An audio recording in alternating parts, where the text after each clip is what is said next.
than 2 months.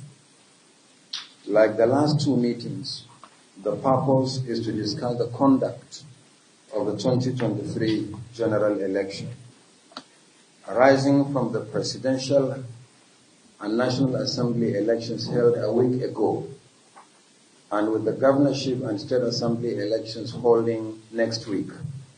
It is imperative to review performance and assess preparations. No doubt, last week's national elections raised a number of issues that require immediate, medium, and long-term solutions. The planning for the election was painstakingly done. However, its implementation came with challenges, some of them unforeseen.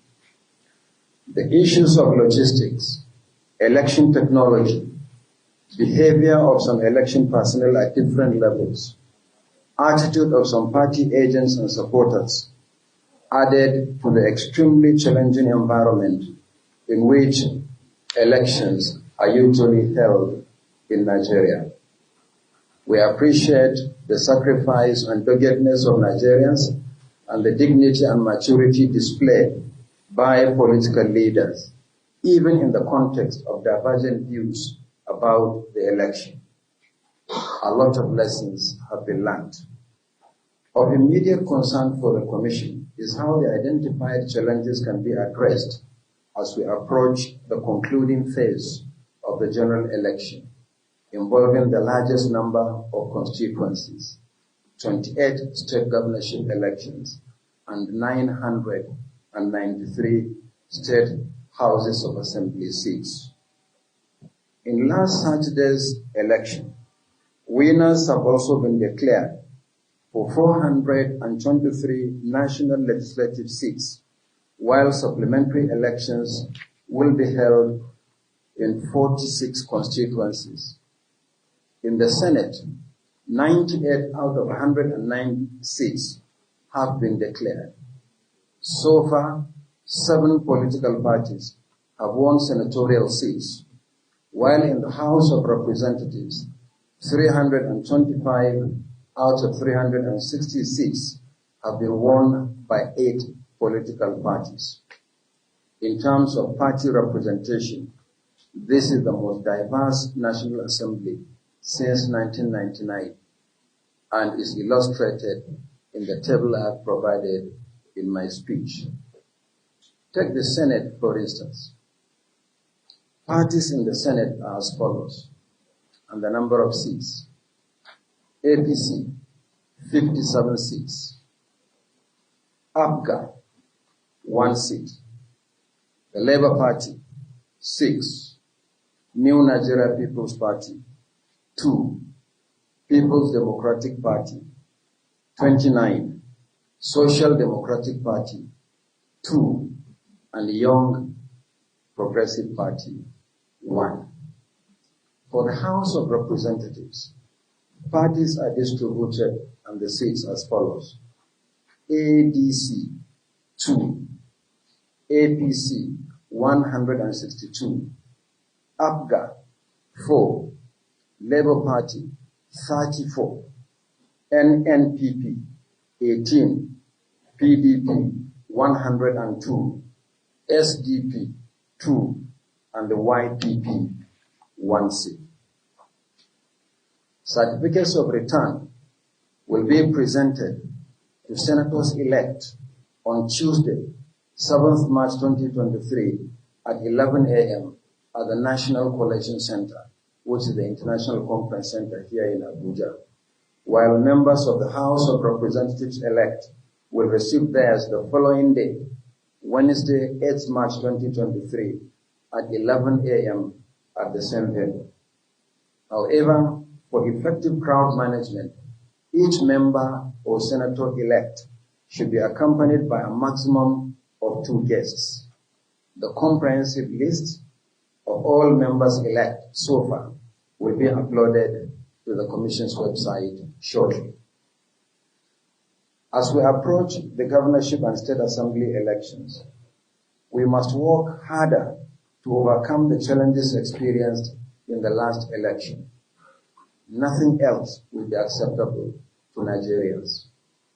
All staff found to be negligent, whether they are regular or ad hoc officials, including collation and returning officers, must not be involved in the forthcoming election. RECs must also immediately initiate disciplinary action where prima facie evidence of wrongdoing has been established against any staff involved in the election, whether regular or ad hoc. Election day logistics must be finalized before the election and handled by the electoral officers at local government level.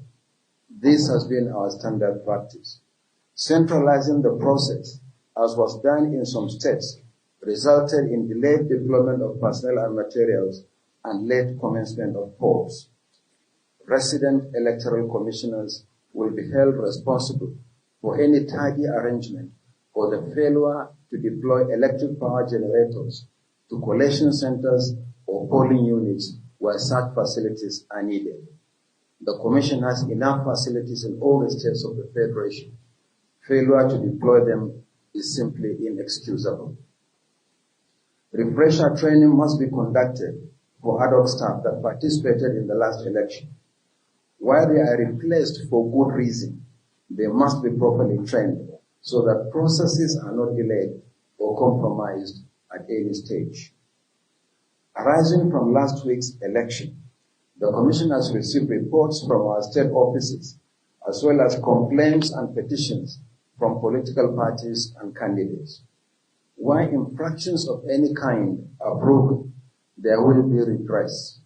I must add that any action taken by the Commission is without prejudice to the rights of parties and candidates to seek further remedy as provided by law. On election day technology, the bimodal voter accreditation system, the BVAS, will once again be deployed for voter accreditation and result management. The deployment of BVAS has gone a long way to sanitize voter accreditation, as can be seen from the results of recent elections.